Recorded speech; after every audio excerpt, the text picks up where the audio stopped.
Okay. All right, everybody, thank you so much for joining us this evening. We are introducing Pilot City to everybody tonight. This is an info session regarding what it is and what you can expect. We are hoping to take high school students to the next level, and actually junior high students as well. So without further ado, I wanted to introduce you to Pilot City's CEO, Derick Lee. He is building an unprecedented program that has grown exponentially each year since its inception, and I'm so excited that he's on with us tonight. Pilot City offers students an opportunity to excel in an area of their own interest and choosing in order to better themselves, companies, and their communities.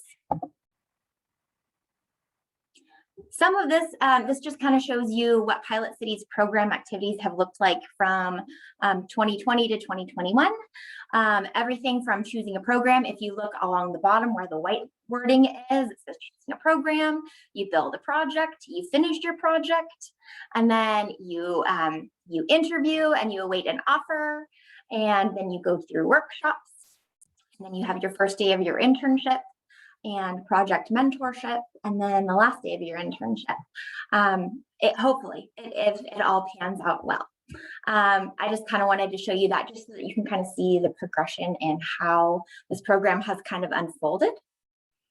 And these are 3 different examples of programs that they have offered for projects to students just this last year.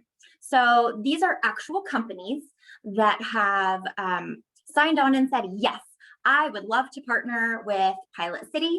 And what I would love to do is I need this particular problem solved for our company. So then what they do is they have all of these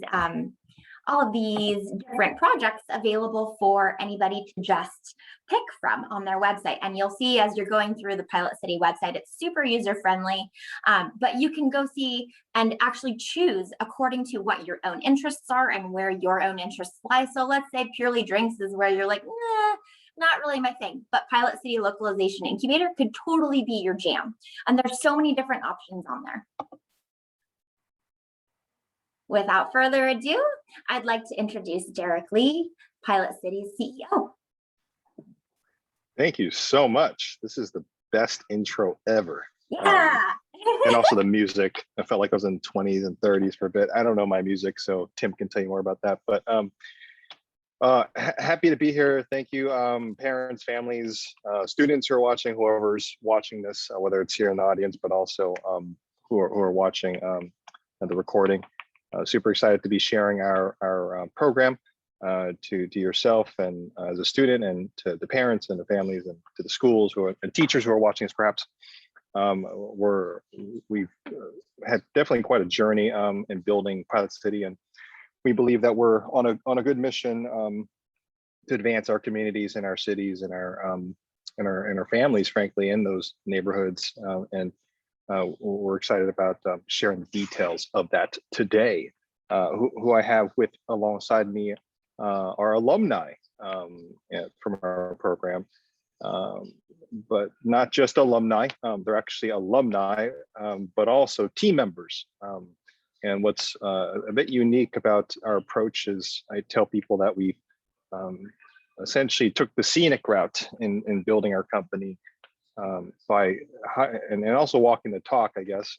We hire our alumni to be on our team, and so majority of our team is actually composed of alumni team members. And so we have Timothy Deloney here, he'll introduce himself in a bit. Reba Sadusaman, which will also introduce herself in a bit, and then Noah McLean. And what we're going to do actually is do just a quick panel discussion first with our alumni, so they can share their experiences of Pilot City before we go into the story and the presentation and the demo and the video and so forth. So first, Tim, Reba, Noah, you know my style. I throw you in the fire and then see what happens. So that's what we're doing here today with you 3. all magically surprise questions. These are actually questions from our exit interview for our alumni this year, so you'll be our guinea pig. But the first one is more simple. Go ahead and share one at a time. Go ahead and share your name and your school and who your employer was in your year, and then also go ahead and pitch your project at the same time. So I'll start off by having Noah, and then you can popcorn to whomever you so wish. Cool, thanks, Derek. Hi guys, my name is Noah. I'm currently a second-year student at UC Irvine, and I did my pilot city of the summer of 2020. That was when I did the program, and I interned for a company called Typeform, which is a survey company. Essentially, it's the cooler and way better version of Google Sheets. And so that's kind of how you can describe it in like one sentence.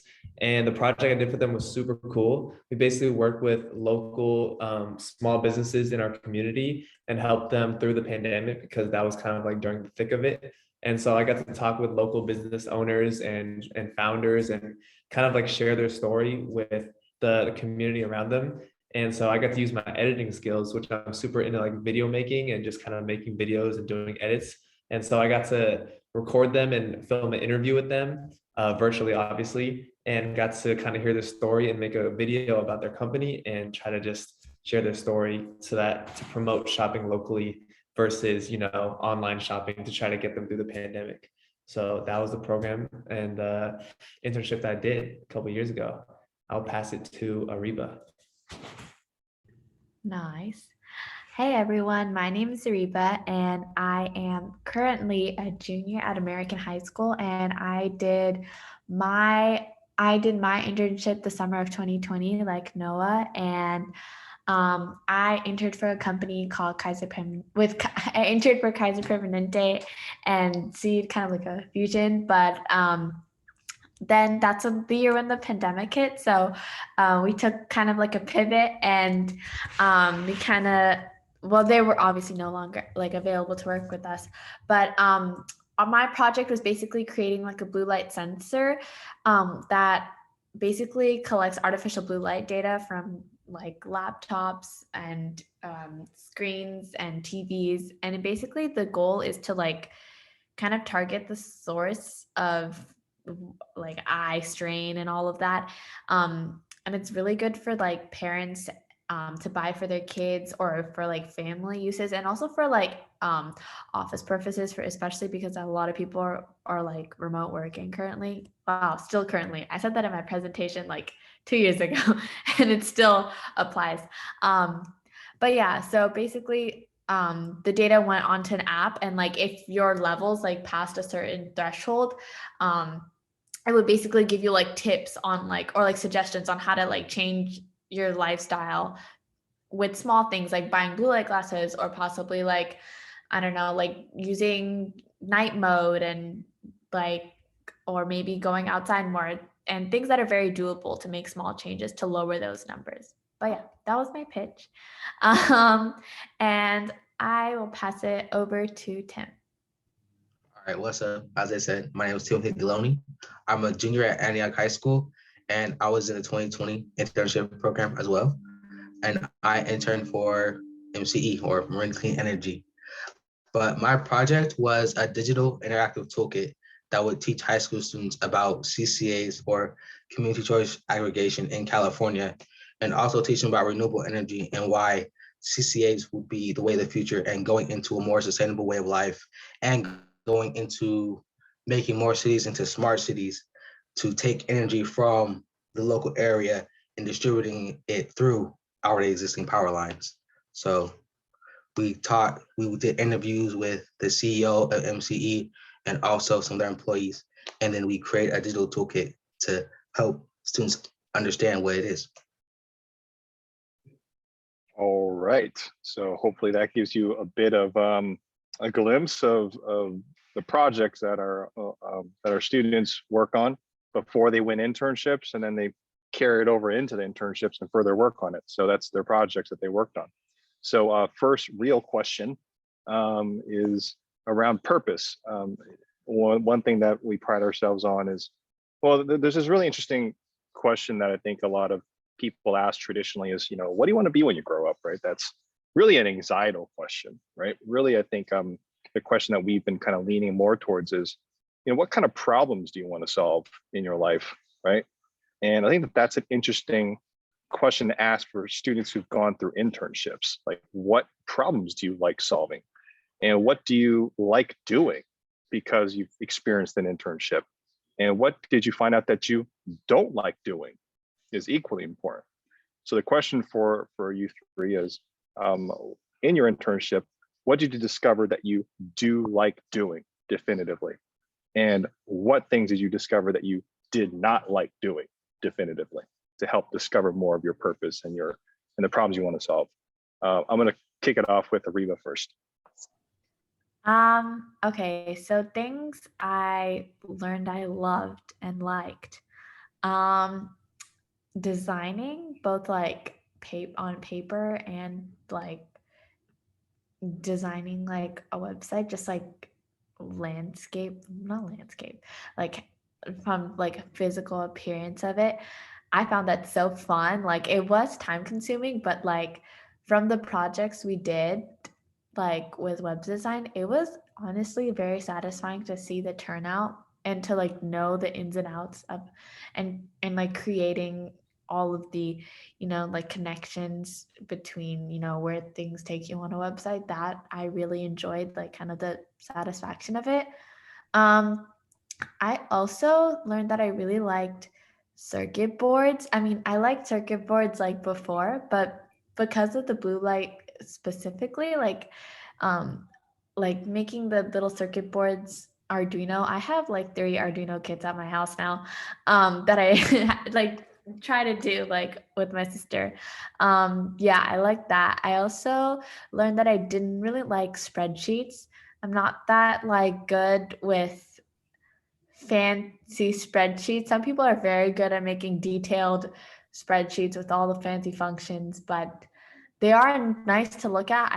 I really struggled with that. And last thing is I learned that I enjoyed what cold calls and like cold templates could do to make things easier when, trying to reach out to massive people. I guess I just didn't like the fact that it was like impersonal to send the same thing to everyone. But I do very much appreciate the benefits of it and I do use it. So it's practical. It's just not my style of talking to people. But yeah, that's things I liked and disliked about my interests. And I'll pass it over to Noah. So when people ask me what do I want to be when I grow up, I tell them I want to be a famous YouTuber because that's my honest answer. Kind of cheesy, but I just love making videos, and I feel like I'm lucky because I found my passion while I'm this young. But I am here in college at UC Irvine doing data science, and I have an Asian mom, so she tells me over and over again that I need to focus on school and get my data science degree and not be fooling around with YouTube and making videos all the time.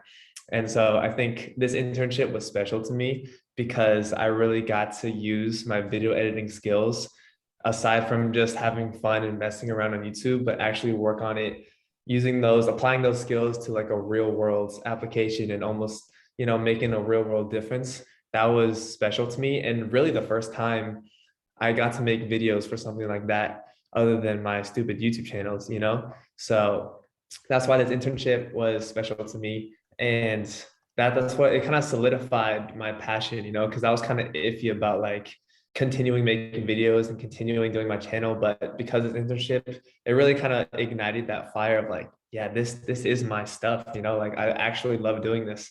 And so I think that was really powerful to me. And so even though I'm still going to focus on school and listen to my mom and get my data science degree, there will always be, that dream in the back of my head. So that's it for me. I'll pass it to Tim. All right, this is a really hard question, honestly, because I want to do everything I can before I die. But if I had to pick the two things, I like talking to people. If you guys don't know, I was a shy kid, like little. I didn't talk to nobody. I was like very shy. I didn't like going out to places. I didn't like being in public. But now I just love talking to people because during the internship we had to contact, I think it was 100 people a week, like 100 people a week. So I kind of got used to doing cold calls and cold emails and saying, okay, I can do this. So like I built up my confidence to ask the CEO of MCE for an interview. So when I did the interview, I'm like, bro, I can actually do this. Like, and I started looking at podcasts, like Joe Rogan's podcast. I started looking at the Church of What's Happening Now, what else, Tiger Belly, all these podcasts, all these amazing people. And I'm like, bro, I can do this. Like, if I'm not gonna be an entrepreneur, I might as well just be a podcast host. So then I started my own podcast, and I'm trying to start one now with my friend. I'm trying to convince him to start a podcast. So that's probably one of my purposes in life, to talk to people and inform people about life. And then also be a businessman because I love sales and I love counting money. I love it. That may give you all a glimpse of what our students go through in terms of their journey of discovery as they experience their first real world work experience. And I think there is a difference between, there's a big value in, I think, of jobs and part-time jobs, but there's also another facet to internships that kind of build on it. Like for me, I sold shoes and tutored or graded, young kids in my job, but my internship helped me build professional experience and critical thinking skills, for example. So thanks for sharing all those discoveries. This next question is actually an option for you three to choose from. So there's 3 questions to choose to answer. So you can choose one of the 3. And the questions are around, the options are around responsibility, confidence, and motivation. So the first question that you can choose from is, what drove your sense of responsibility in our program? We discovered one of our parents called us one time and said, hey, my son is closing himself in a room, having meetings with adults for his internship, and he tells me to go away all the time. And what she told me when she discovered that was that she discovered that he was so serious about his internship that he was just stuck in his room because he was just like trying to get things done, right? So that sense of responsibility was built. So what drove your sense of responsibility as an option? Second question as an option is, where do you feel more confident because of the internship? This was a really big surprise in our program because we discovered that students build confidence in our program because they're calling 100 people and seeing if they want their solution that they built for their employer. And they're in public speaking stages and pitching their project all the time. So that's the second question. And then the third one is, what new motivation now drives you because you went through the internship? So because you went through an internship and discovered a variety of different things, how did you now pursue your next goals in your life with that lens, with energy as well? So those are the 3 options you can choose from. I'll kick it off with Tim on your choice of one of those questions. I think that I'm gonna do the last question, my non-motivation after the internship, because Derick knows I'm a really motivated person. I have a lot of mentors that motivate me, and also a lot of dreams and goals that motivate me. But really after the internship, and then like bothering Derick every night, like just text him, hi, Derick, and getting on his nerves at night, we got to talking, and he told me something about, I think it's a Japanese philosophy of the ikigai, like the purpose, like finding your purpose. And I found mine in talking to people, but also in business and just helping people in general. So like my motivation is to talk to people, be more open, find ways to get people connected through talking. So that's my motivation for like starting businesses, like getting people that wouldn't necessarily talk to people, like getting people of like lower income areas talking to like people that live in high rises, live in the mansions, seeing how they got to where they are. All right, thanks for sharing that. Ariba, what about you? Which one do you want to choose?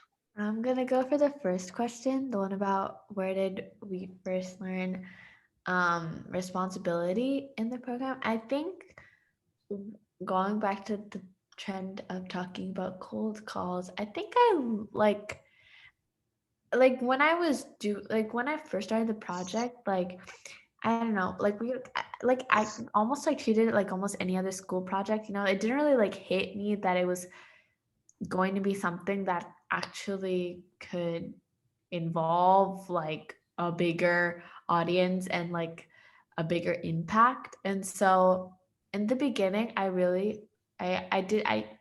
treated it like a normal school project, but once I started like talking to people about my presentation, I think the first time was like on demo day, and then like when I first gave like our group gave our pitch of our project, and then also as we started to pitch our project to bigger audiences, more professional audiences, to our friends, and like to our parents, and then started like like advertising it to by cold calls and cold emailing people to like test our product.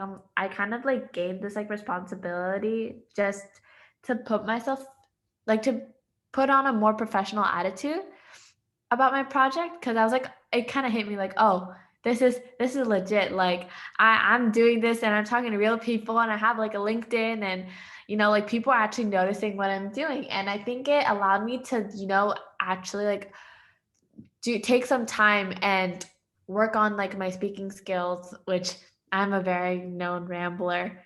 And yeah, ironically, I'm going to cut it down there because of what I just said. Now I'm kind of embarrassed. But yeah, I definitely learned how to be more responsible by yeah, now I'm on the spot, by presenting and realizing that I have a professional audience. Yeah. And I'll pass it to Noah. Okay, I'll touch on the confidence question, because it was kind of inverse.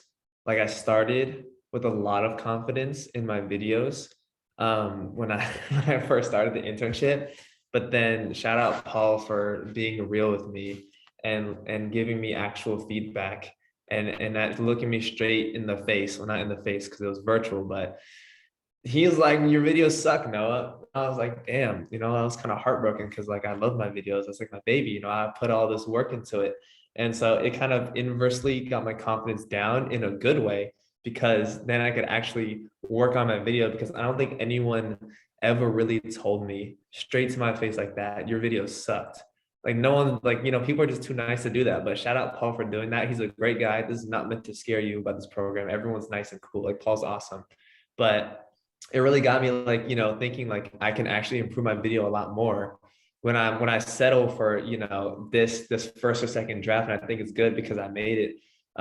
He really like pushed me to make my videos better and pushed me to become, the best video maker I could be. And so I think even though I got my confidence down at first, it eventually got it back up at the end, because now I know, to be able to take feedback from other people and just kind of, make my videos better every single time, like to never settle for a video. And that's why I'm still kind of embarrassed when Derick put my YouTube channel in the chat, because I look back at my old videos and I'm like, wow, those videos are actually terrible, because I'm always getting better. So I think it's a good thing. I think it's healthy that I look at it that way.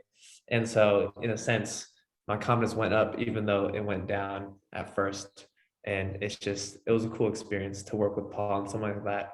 So yeah. Great answers. Sorry, it's great to reflect. This next question actually is for Noah again, because it's around what did you take away from your employer? So think about that for a moment. Think about what you experienced with engaging your employer and your experience with them, and what you're able to take away from that experience with them and their engagement with them. I know Reba Kaiser Permanente had some things to do in 2020, so you didn't get to engage with them as much, but feel free to share what takeaways you got from the program in general. So Noah, why don't you kick that off with us? Let us know how Paul Campillo at Typeform kind of stood out. And Tim, feel free to share kind of your experience with MCE since you've had relations with them over time. So Yeah. no, go for it. For sure. Like I mentioned, Paul was very brutally honest in his feedback, but he was also a great guy.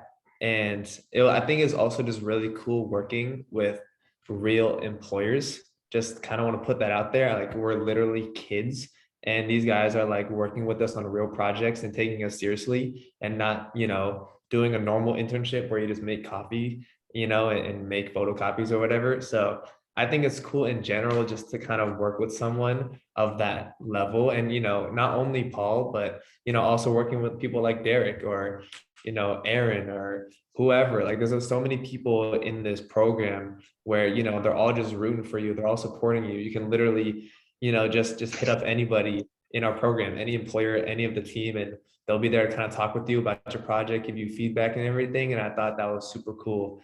So not really specifically about my employer, but just being able to be in that atmosphere of an internship, especially being remote, like that's super powerful, and just getting that from Paul and getting that from Derick, I think it was really a good experience. Great, thanks for sharing that, Noah. Or Tim, why don't you go ahead, and then Ariba next. Okay, so for me, it was cool just to sit down and eat with a CEO of a company. I mean, I met with Derick, but like online. But the first CEO I've ever met, it was Dawn Wise of MC.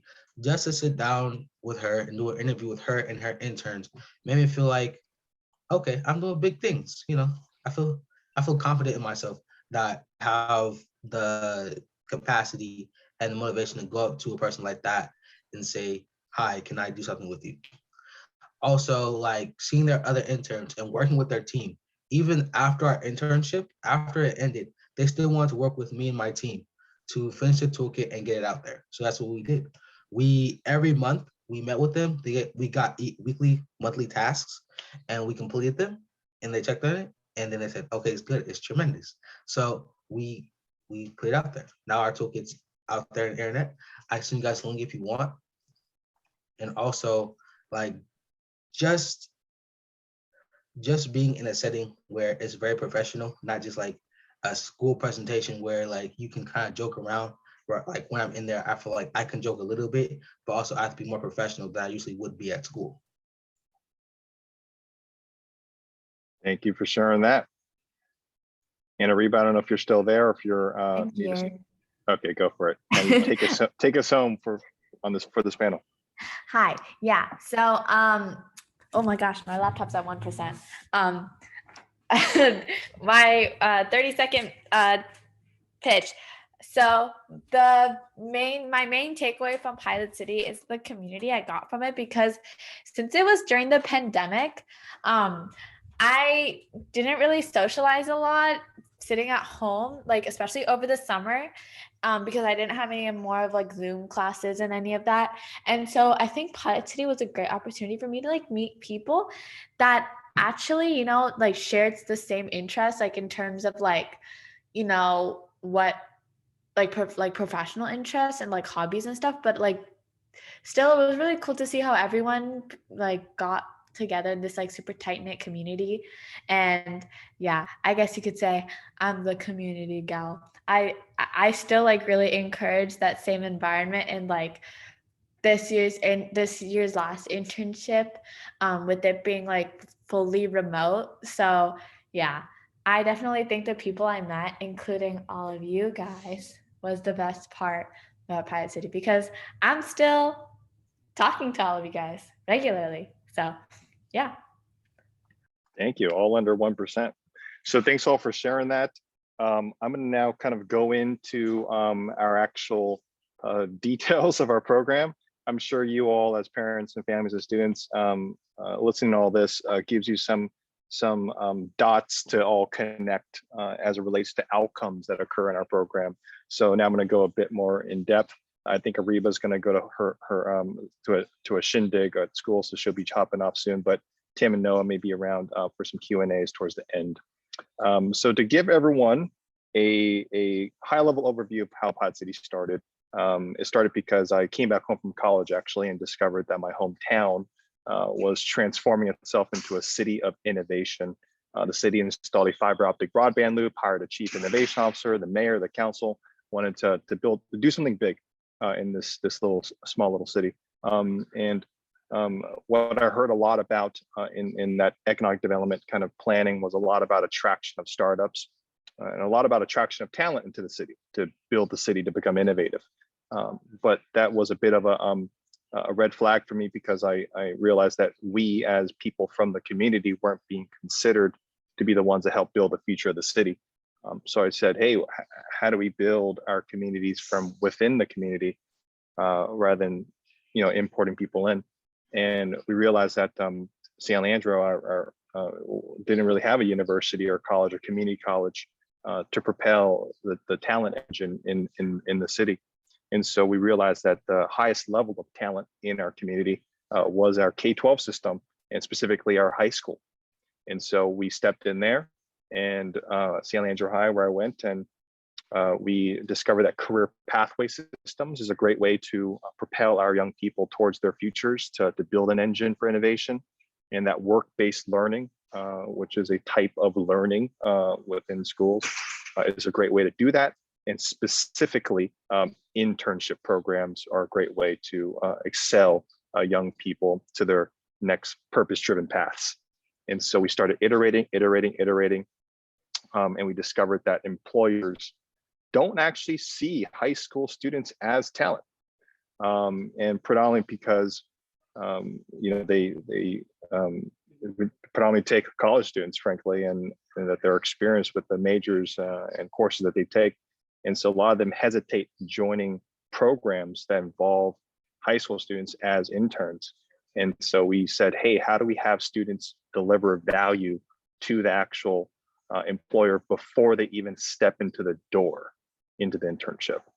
And we said, hey, they're all in classrooms and they're all learning subject areas like computer science and engineering and environmental science and living earth and physics and so forth.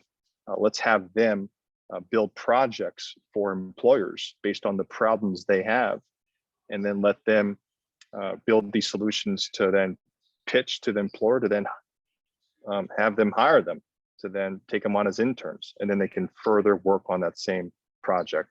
And that became our model, building projects for employers to win internships. So what I'm gonna do now is share my screen to give you all a demo of what an experience would look like in your students' shoes. And we can do some Q&A towards the end. So feel free to jot down some questions and feel free to throw it into the chat. Feel free to write them down. Love to answer any of your questions.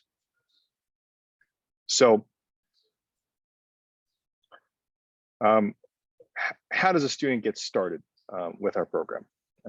They would go to pilotcity.com and they would then see a build projects to win internships screen. And they would then click on this explore employers button. When they click on that, they'll see a list of different employers and their respective project scopes that they could use solutions for. So there's projects like Allen AI where they can design a voice assistant for the gaming market. AP Racing wants them to assemble an autonomous vehicle race team to learn AI and do business development and 3D design. Artemis Foods grows meat, and they want to have students do market research to see if their demographics would eat meat that is grown because it's not on the shelves yet.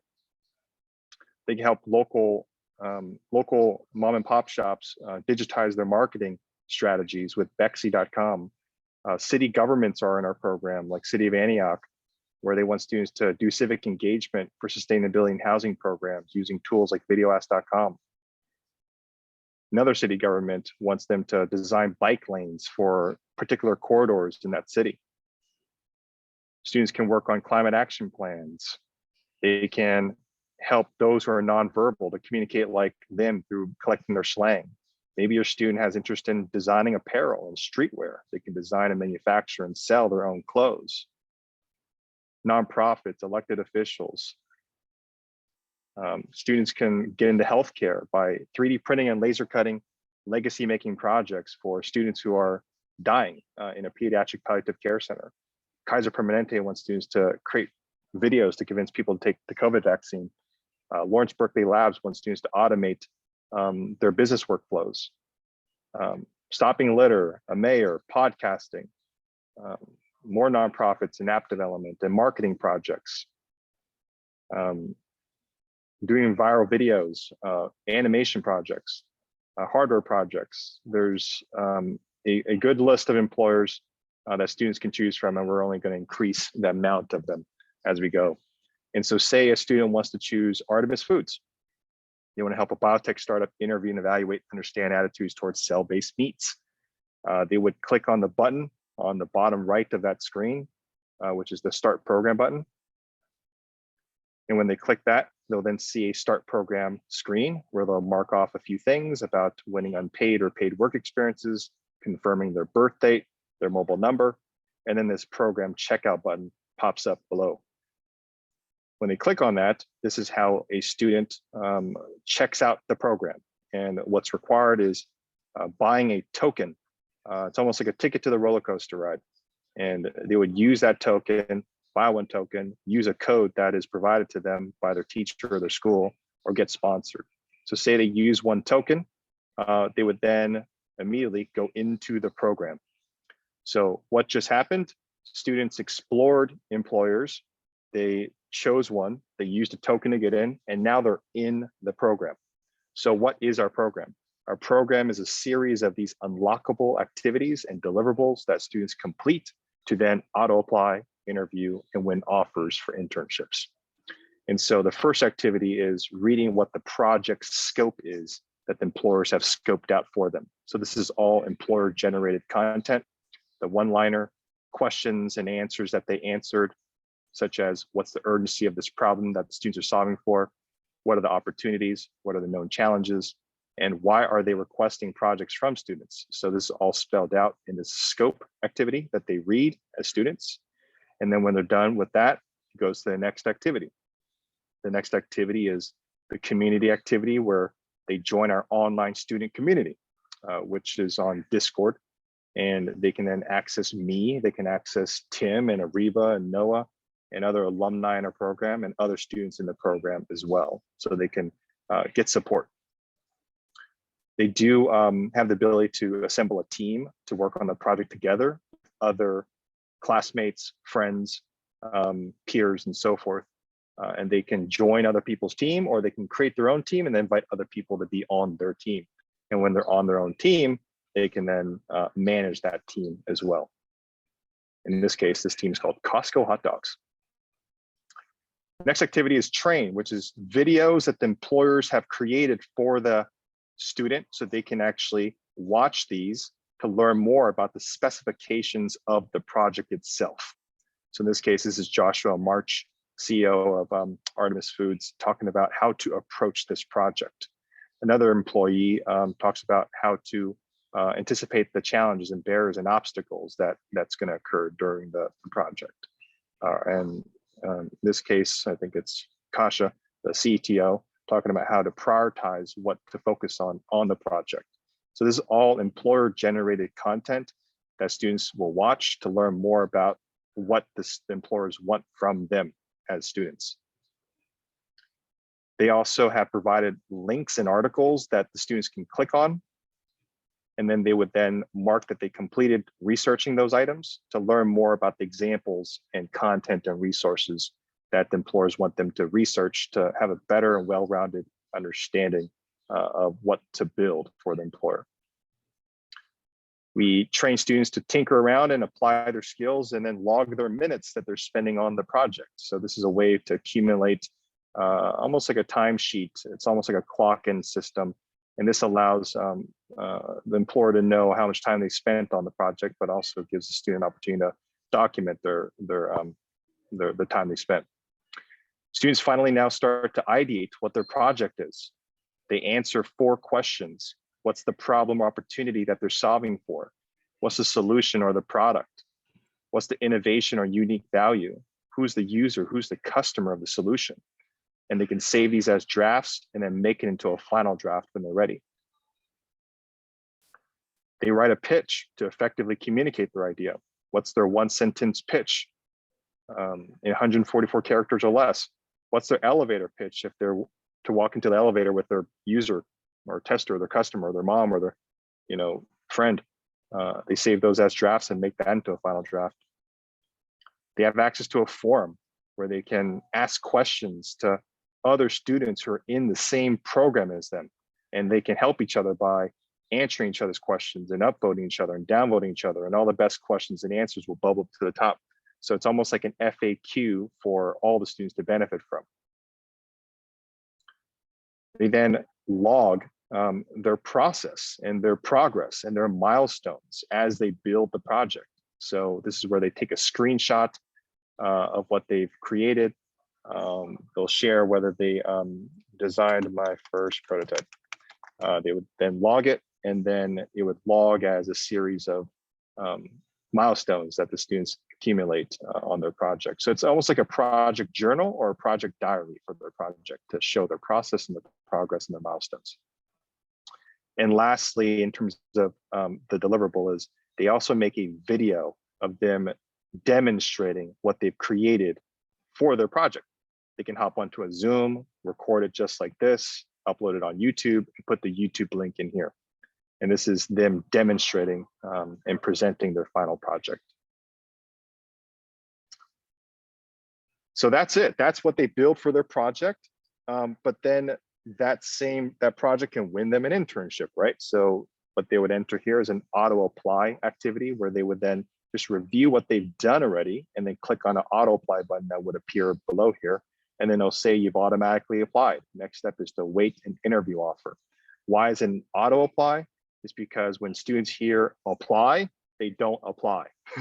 So, and not every student has the confidence, like the top 5% of students, to say, I'm going to go for it, I'm going to get it. And frankly speaking, their project is their application. So no need to fill out more paperwork, just review what they've done already and click on auto apply, and then they're in and they get an interview. What does the interview look like? This is actually one of my favorite experiences in the program. It's a series of video questions of Pilot City questions and employer recorded video questions that we merge together, and then students record their answers. And so they would start the interview, and it'd be me popping up in a moment, asking the student why they chose that employer project. They can click on record your answer, and they'll pop up the ability to record. And then I chose Artemis Foods because I'm interested in climate action and I want to do it through eating food. And they would then click stop. And then they can have the opportunity to actually re-record their answer, which is very interesting because it's almost like they're practicing interviewing while doing the real interview, and they can show their best self in the actual program. And after our questions, there's like 5 of ours, and then the next 5 after that is the employer questions. So those will pop up after these. And lastly, they get an offer for an internship if the employer sees their interview, sees their project, and wants to give them an offer. And they would then get an offer that they can then review details for and then accept and then go into the internship. I won't go too in depth with what the internship looks like, but this is a short kind of dashboard of what the internship composes of. Students have the ability to check out a library of content that they can benefit from during their internship.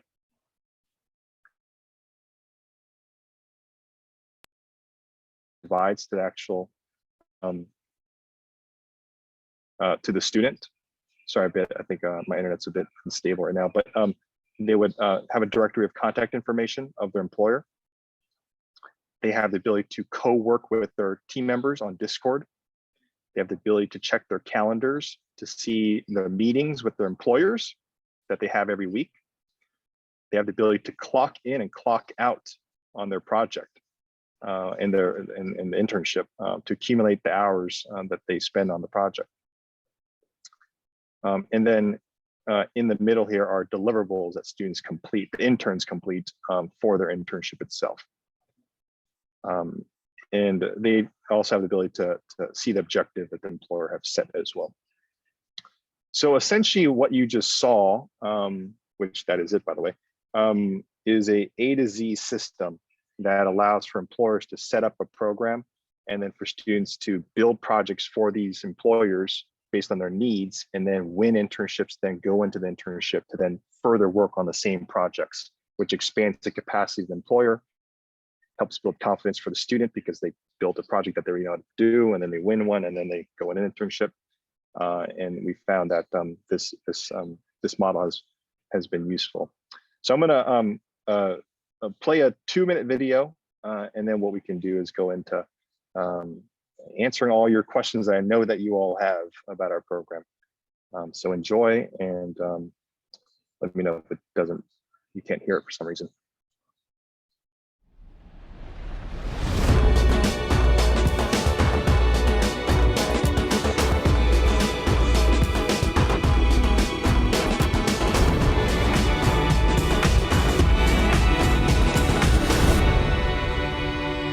Pilot City started because we wanted to mobilize the massive sums of young people in our communities so you can thrive. We provide high school students, college students, even middle school students with internship opportunities. We want students to try new things, to take a challenge and flip it on its head. We're really focused on innovation-based projects that are helping organizations transform to be more digitally literate. These students will shock you. You won't expect some high schoolers or some middle schoolers even would be working on such amazing and game-changing projects like they are. We have created a product that implements VR technology to help teenagers deal with mental illness. Our product is an autonomous land-moving robot that utilizes artificial intelligence. A video game that incorporates physical activity and healthy eating habits to combat childhood obesity. We wish to help other students like us who are affected by distance learning to reach success in our increasingly technocentric world. This is an opportunity I wish I would have had when I was younger. Using our skills from hardware, software, coding, robotics, building. Pilot City has helped us achieve our goals to create experiences and opportunities for our students and get workforce experience. My summer at Pilot City has been, least to say, the most craziest adventure I've been on. I was able to meet so many new people from one program online, and that I was able to find a community that's so unique and so diverse. Pilot City helped me get out of my comfort zone. We'll be mobilizing a massive sum of young people to build the communities around them by helping employers build their futures, helping their cities build their futures. And it really reminds you that, hey, the future is going to be filled with a lot of really smart people. We hope to build a future driven by technology, not harmed by it. Together we can make real change and inspire healthier, happier communities.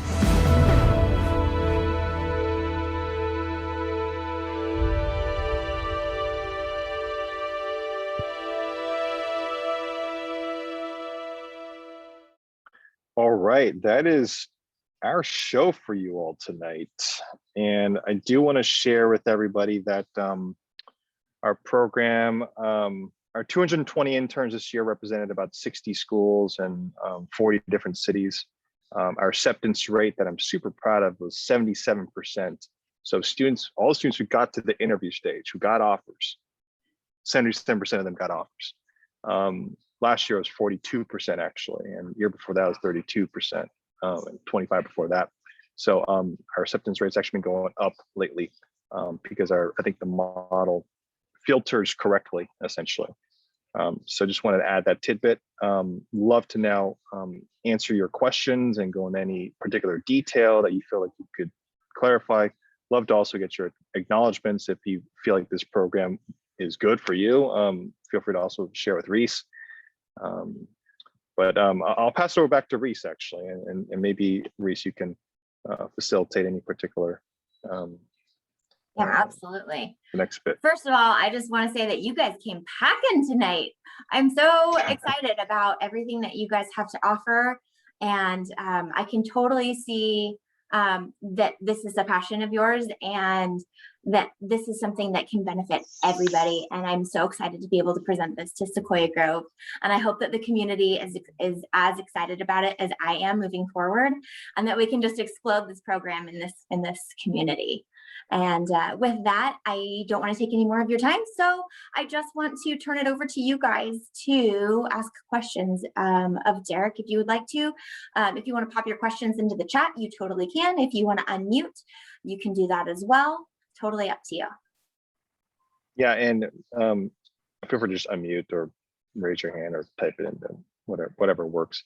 There are a couple of questions, or at least one question in the chat I saw. What percentage of students apply, go on intern? So I mentioned that earlier. So 77% of students who make it to the interview stage got offers for internships.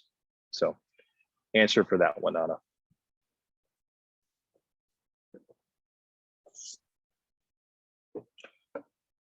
While we're waiting for questions, I just want to, oh, sorry, go ahead. So what is the prize for one token? That's the first question. Oh, I'm assuming that's price. Mm-hmm. So Jeanette, a token essentially is our form of currency on our platform to get into a program. So it's almost like a ticket to get into the program. So parents and families and schools buy tokens to then give to students to then have them use those tokens to get in the program. Our current price tag is anywhere between 100 to 300 per token, depends on the quantity, and likely the price may change this year, but we haven't made those decisions yet, but that's generally the range essentially. And moving forward, community, we are hoping to eventually be able to use funding to purchase tokens. We're kind of working out all of the details. We are in the very baby infant phase of implementing this for our school. So it's really just at this point about generating interest and seeing who's interested and how many tokens we should purchase as a school, or how many tokens we should make available, or whether or not we can use funding. So we are still in that debating phase, but we are moving towards this definitely. Great, and thanks, Hannah, for your excited to give it a go statement. Appreciate that. That should be fun. Definitely want to learn more about your students. So feel free to share a bit about their interest. Monica had a question. To enter takes a credit. You buy a credit and have a code. Sharice, what is our policy? So I think that's a Sharice question. So we don't actually have a policy yet, since this is, again, in its very infancy baby phase. We are hoping that students can use funding straight out of their, like the OPS, and they would just order it just like they would anything out of the ordering system. And that would be the hope down the road and moving forward. But just to kind of get the ball rolling, I think we're thinking something different, but that's TBD.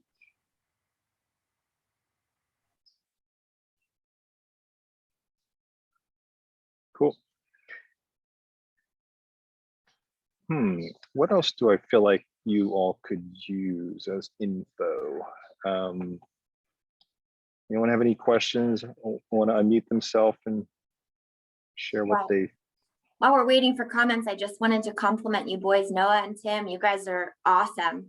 I'm very impressed with you both. Thank you so much for coming on and sharing tonight, and being willing to give us a piece of what this looks like, especially from your perspective. It's been awesome. Thank you for being here. Of course, it's our pleasure. Questions coming through from Jeanette. When a student wins an internship, does he or she usually get paid? Great question.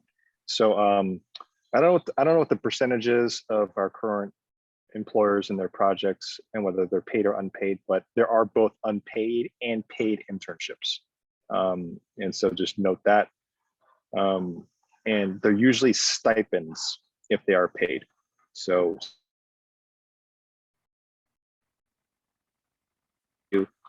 we still categorize this as an educational experience for them. And so we position the program to be more about the experience rather than labor, if you will. So stipends usually the way to go. And it also allows our employers to hire more interns than their stipends as well, and manage them as a cohort. So yes, both paid and unpaid. And on another occasion, we'll share Noah's YouTube video on how to make money online. Maybe when we engage classrooms and with Sequoia Grove. Monica asked, when do you think we can start selling this for our students? Monica, the idea is that we implement this starting next semester. There are a whole host of new employers and projects that are going to be presented for this year from Pilot City beginning, what, Derick, November? Yeah, we're gonna have a rolling start in November, and then most employers are gonna be onboarded by January. So it'll be more of a spring thing if you want to see the fuller list of employers. Right, and our second semester does start January, like end of January. So yeah, look for that rollout coming second semester. It's gonna be fun. This year is gonna be interesting. We always continue to do our best to like iterate to make it better and better and better, you know. So this year should be super solid. Is this only for high school students? We've had middle school students in our program. We've had college students in our program. So curious to know which one you have. I'm assuming middle school. I think what we're starting to do is cut it off at 13 just for legality purposes. We are trying to find a way. We do eventually want to go into middle school and even a bit of elementary too, eventually long term. But middle school certainly works if they're an 8th grader going to 9th. That usually is pretty clear for us for them to go into. Feel free to share a follow-up question to that, Sarah, if you have a follow-up there. Or a student who has graduated. Yeah, so a student who has graduated from middle school, right? Yeah, so there's actually tons of students, that's not tons, but there's a percentage of students who graduate 8th and then get an internship while they get into 9th grade. So in that summer, they get an internship to 9th grade, which is really fascinating.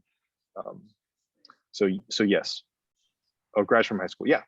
So like we've had students who are in college who get internships in our program and are college interns. So yes, it's actually an area that we are going to go next, but we just haven't focused on college. We really want to get high schoolers their opportunities as a start, and then we'll roll into college. And I know we're heading up towards time, so we want to respect that. And Igor, I think you might have missed the token part, but our families and parents and schools and districts, and they usually buy tokens from us to then use those tokens to then get their students in the program. So it does cost. Jeanette, I think, has a question: how much time do students generally commit to this? Great question. So we find that our average amount of time that students spend building a project to win an internship is anywhere between 40 to 60 hours on average. It doesn't mean that the 10-hour student who spent 10 hours don't win an internship, because that definitely has been the case. It doesn't mean that students who've spent 160 hours, don't also get internships, because there is a range. So, but on average, 40 to 60 hours on the project. What we found. It really depends so on the you guys project know itself. on our end with that 40 to 60 hours, we are looking at attaching a class for that, so that you can either do like an internship 1A as the class on your transcript, or you can do a project on your transcript as your class. Since you're investing so much time, we want you guys to get the credit for that. And then hopefully it does end up in an internship, like an actual internship as well. But there is a transcript too. All right, everybody. It is 7:01, and I don't want to take up any more of your time. Thanks again to Derick and to his comrades for joining us this evening. And thank you, everybody, for joining us tonight. And I hope you guys are as excited about Pilot City as I am. And I hope you have a wonderful night. All right. Thank you, everybody. And Sharice will be in touch and do a follow-up later. Sounds good. Thanks, All Tim. right, Thanks, Noah. everybody. Welcome, Derick. Peace. Bye, everybody.